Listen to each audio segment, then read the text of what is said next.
បើសូមលំអរកាយគ្រប់ជំរាបសួរសម្ដេចទ្រង់ឯកឧត្តមលោកជំទាវលោកស្រីអ្នកនាងកញ្ញាបងប្អូនជនរួមជាតិទាំងក្នុងនិងក្រៅប្រទេសជាទីគោរពដែលកំពុងតាមដានទស្សនានៅកម្មវិធីមរតកតេជោជាការពិតណាស់ការកសាងអភិវឌ្ឍនៅហេដ្ឋារចនាសម្ព័ន្ធគឺជារឿងដ៏សំខាន់សម្រាប់បម្រើបំពេញសេចក្តីត្រូវការរបស់បងប្អូនប្រជាពលរដ្ឋជាពិសេសការកសាងផ្លូវស្ពាននេះគឺជារឿងដ៏សំខាន់សម្រាប់រាជរដ្ឋាភិបាលតាំងពីអាណត្តិមុនបន្តមកដល់អាណត្តិបច្ចុប្បន្ននេះហើយក្នុងនោះកម្ពុជាតែងតែមានពាក្យស្លោកថាមានផ្លូវមានសង្ឃឹមដូច្នេះហើយទើបរាជរដ្ឋាភិបាលកម្ពុជាគ្រប់អាណត្តិលោកបានយកចិត្តទុកដាក់ក្នុងការកសាងផ្លូវស្ពាននេះដើម្បីបម្រើសេចក្តីត្រូវការរបស់បងប្អូនប្រជាពលរដ្ឋឲ្យការរស់នៅរបស់ពួកគាត់កាន់តែមានភាពងាយស្រួលផ្ដើមចេញពីការសាងសង់ស្ពានអាកាសទី1រហូតដល់មានស្ពានអាកាសទី8ទី9និងមានគម្រោងសាងសង់ជាបន្តទៀតក្នុងទីក្រុងភ្នំពេញនេះគឺជាការបង្ហាញអំពីកត្តាសុខសន្តិភាពនិងការអភិវឌ្ឍរីកចម្រើនរបស់ប្រទេសកម្ពុជាក្រោមការដឹកនាំរបស់រាជរដ្ឋាភិបាលកម្ពុជាតាំងពីអាណត្តិមុនបន្តមកដល់អាណត្តិទី7នេះស្ពានអាកាសមរតកតេជោនេះគឺជាស្ពានអាកាស2ជាន់ដំបូងគេក្នុងទីក្រុងភ្នំពេញដែលបានសម្ពោធដាក់ឲ្យប្រើប្រាស់ជាផ្លូវការហើយកាលពីថ្ងៃទី7ខែមេសាឆ្នាំ2025កន្លងទៅថ្មីនេះក្រោមអធិបតីភាពដ៏ខ្ពង់ខ្ពស់សម្ដេចមហាបវរធិបតីហ៊ុនម៉ាណែតនាយករដ្ឋមន្ត្រីនៃព្រះរាជាណាចក្រកម្ពុជាដែលជាចំណងដៃជូនដល់បងប្អូនប្រជាពលរដ្ឋក្នុងទីក្រុងភ្នំពេញក៏ដូចជាបងប្អូនប្រជាពលរដ្ឋកម្ពុជាទូទាំងប្រទេសនៅឱកាសនៃពិធីបុណ្យចូលឆ្នាំប្រពៃណីជាតិខ្មែរនេះអញ្ចឹងការកសាងសមិទ្ធផលថ្ងៃនេះវាជាសមិទ្ធផលទី1នៅលើទឹកដីយើងដែលអាដាមខួងស្រៀងបាននិយាយអំពីស្ពាន2ជាន់យើងពីមុនអត់ដែលស្ពានអាកាសទេកន្លងទៅចាប់ផ្ដើមឡើងប្រហែលឆ្នាំមុនយើងចាប់ផ្ដើមមានស្ពានអាកាសទី1តែឥឡូវស្ពានអាកាសទៅជាធម្មតាទៅហើយពីមុនយើងមានតែស្ពានព្រះមនីវង្សយើងមានតែស្ពានជ្រោយចង្វាដាច់មួយកណាត់នៅពេលដែលយើងតស្ពានជ្រោយចង្វាលើកទី1យើងមានមោទនភាពដែរព្រោះពីមុនយើងធ្លាប់តែជិះទូកទៅឥឡូវយើងភ្ជាប់បានស្ពានទី1ប៉ុន្តែឥឡូវយើងមិនត្រឹមតែស្ពាន2នេះទេប៉ុន្តែយើងធ្វើស្ពានច្រើនណាស់ទៅហើយពីមុនយើងអត់ដែលមានផ្លូវក្រោមដីទេយើងមានផ្លូវទោះបីវាមិនក្រោមដីវែងរាប់គីឡូដូចគេតែយើងក្រោមដីខ្លះឥឡូវយើងមានក្រោមដីវិជ្ជាឥឡូវយើងថ្ងៃនេះមានស្ពានអាកាសគេថាពីមុនធ្វើអាស្ពានលើទឹកស្ពានលើថ្នល់អានឹងស្ពានអាកាសខ្លីឥ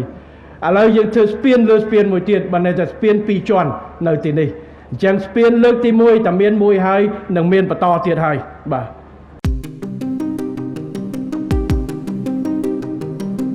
ស្ពានអាកាសមរតកតេជោនេះនឹងជួយកាត់បន្ថយនៃការខាតបង់ពេលវេលាក្នុងការធ្វើដំណើរសន្សំសំចៃសម្រួលលំហូរចរាចរណ៍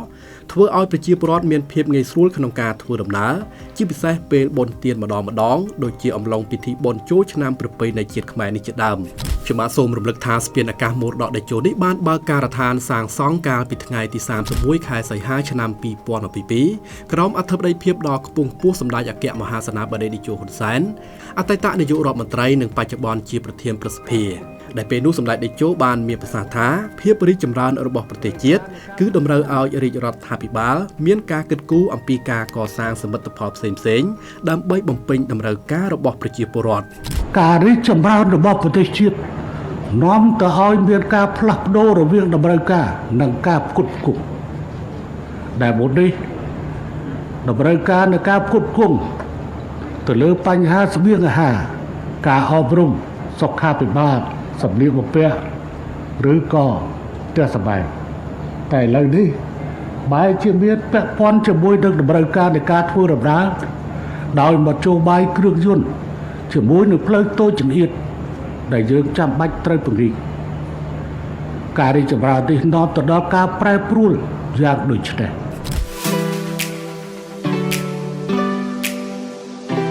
វត្តមានស្ពានអាកាសកម្ពស់2ជាន់នេះនឹងជួយសម្រួលដល់លំហូរចរាចរណ៍ឲ្យកាន់តែមានភាពល្អប្រសើរនិងកាត់បន្ថយនៃការកកស្ទះចរាចរណ៍នៅចំណុចផ្លូវប្រសពមហាវិថីព្រះមនីវង្ស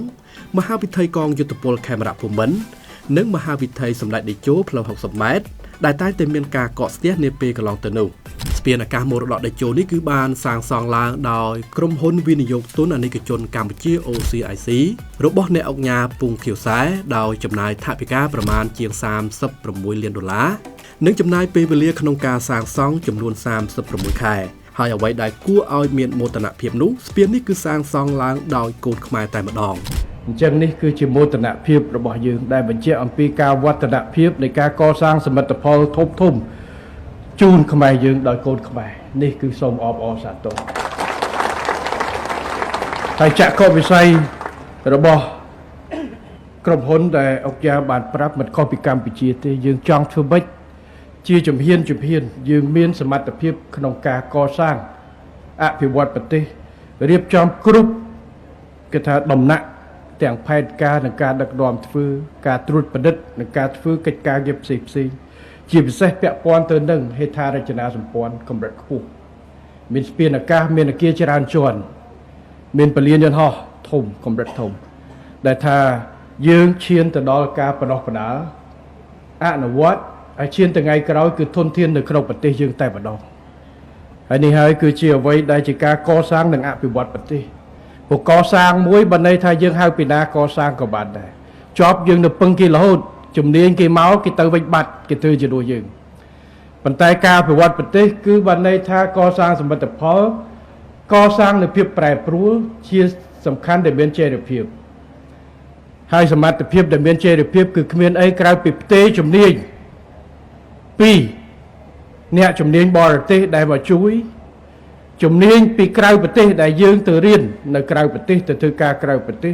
ចូលមកជាធនធានក្នុងប្រទេសយើងដែលយើងអាចប្រើប្រាស់គ្រប់ពេលវេលាទាំងអស់នេះហើយការអភិវឌ្ឍធនធានមនុស្សនិងការអភិវឌ្ឍប្រទេសដោយចីរភាពគឺកសាងនូវសមត្ថភាពដែលជារបស់យើងសុទ្ធគេហៅកុំចាំបាច់ពឹងដង្ហើមគេដក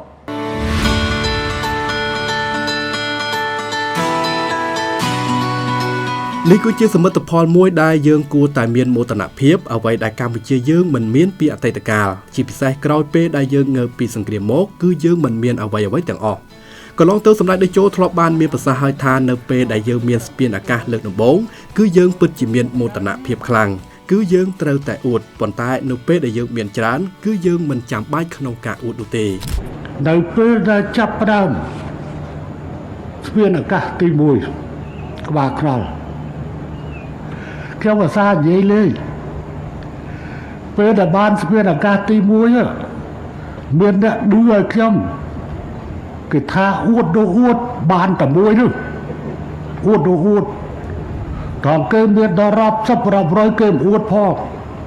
ខ្ញុំក៏ឆ្លើយបកត្រឡប់ទៅវិញដោយសារបានអាមួយនឹងហើយបានគ្រាប្រឹងអួតទៅវិញព្រោះប្រទេសវាមិនដែលមានដល់ទៅមានទៅវាត្រូវតែអួតចឹងហើយព្រោះវាអត់ដែលមានប៉ុន្តែឥឡូវមិនចាំបាច់អួតទេណាគ្រាន់តែបង្ហាញថាស្ពានអាកាសរបស់យើង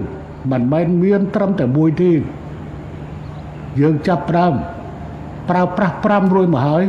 អាទី6កំពុងកសាងអាទី7និងទី8កំពុងកសាងចាប់ប្រើកសាងនៅថ្ងៃនេះហើយនឹងអាចមានជាបន្តទៀតនៅពេលដែលមានឃើញតម្រូវការចាប់បាច់នៅកន្លែងណាគឺកន្លែងនោះត្រូវបានសាងសង់បច្ចុប្បន្នរាជធានីភ្នំពេញគឺមានស្ពានអាកាសចំនួន9ដែលកំពុងតែប្រើប្រាស់និងស្ថិតនៅក្នុងការសាងសង់រួមមានស្ពានអាកាសក្បាលថ្នល់ស្ពានអាកាស7មករាស្ពានអាកាសស្ទឹងមានជ័យស្ពានអាកាស5មករាស្ពានអាកាសមិត្តភាពកម្ពុជាចិនសែនសុខឬហៅថាស្ពានអាកាសផ្សារដីហុយស្ពានអាកាសរំពង់មូលចោមចៅស្ពានអាកាសឫស្សីកែវស្ពានអាកាសមរតកតេជោនិងស្ពានអាកាសភ្លោះរាជធានីភ្នំពេញនៅពេលកន្លងទៅត្រូវបានគេប្រសិទ្ធនាមថាជាទីក្រុងខ្មោចទៅហើយក៏ប៉ុន្តែដោយសារតែការយកចិត្តទុកដាក់ពីរាជរដ្ឋាភិបាលបានក្លាយទៅជាមជ្ឈមណ្ឌលសេដ្ឋកិច្ចទេសចរណ៍និងវប្បធម៌ដ៏រស់រវើកនាពេលបច្ចុប្បន្នក្រោមម្លប់នៃសុខសន្តិភាពដែលកើតចេញពីនយោបាយឈ្នះរបស់សម្ដេចតេជោដែលជាមរតកដ៏សំខាន់សម្រាប់ប្រជាពលរដ្ឋនាពេលបច្ចុប្បន្ននិងទៅអនាគតដូច្នេះតាមរយៈសមិទ្ធផលថ្មីក្នុងឆ្នាំថ្មីនេះនឹងរួមចំណែកយ៉ាងសំខាន់ដល់បងប្អូនប្រជាពលរដ្ឋមិនថាតែនៅក្នុងទីក្រុងភ្នំពេញប៉ុណ្ណោះទេគឺបងប្អូនប្រជាពលរដ្ឋទូទាំងប្រទេសដែលធ្វើដំណើរចូលមកកាន់ទីក្រុងភ្នំពេញនិងធ្វើដំណើរលើផ្លូវនេះកាន់តែមានភាពងាយស្រួល ជាពិសេសកាត់បន្ថយនៃការកកស្ទះចរាចរណ៍ដែលតែងតែកើតមានឡើងនោះសុខសន្តិភាពដែលរកបានដោយសម្ដេចតេជោហ៊ុនសែននឹងបន្តថែទាំយ៉ាងរឹងមាំដោយសម្ដេចមហាបវរធិបតីហ៊ុនម៉ាណែតដែលនាំមកនៅមនុញ្ញផលនិងសមិទ្ធផលជាឧត្តមប្រយោជន៍សម្រាប់ជាតិនិងប្រជាជនកម្ពុជាជាបន្តបន្ទាប់ក្រៅពីស្ពានអាកាសទាំង8នេះរាជធានីភ្នំពេញក៏កំពុងសាងសង់ស្ពានអាកាសភ្លោះមួយទៀតនៅផ្លូវ60ម៉ែត្រឆ្ពោះទៅកាន់ផ្លូវជាតិលេខ2ដែលសម្រួលដល់ការធ្វើដំណើររបស់បងប្អូនប្រជាពលរដ្ឋជាពិសេសនៅពេលដែលអាកាសយានដ្ឋានអន្តរជាតិតេជោដំណើរការនោះ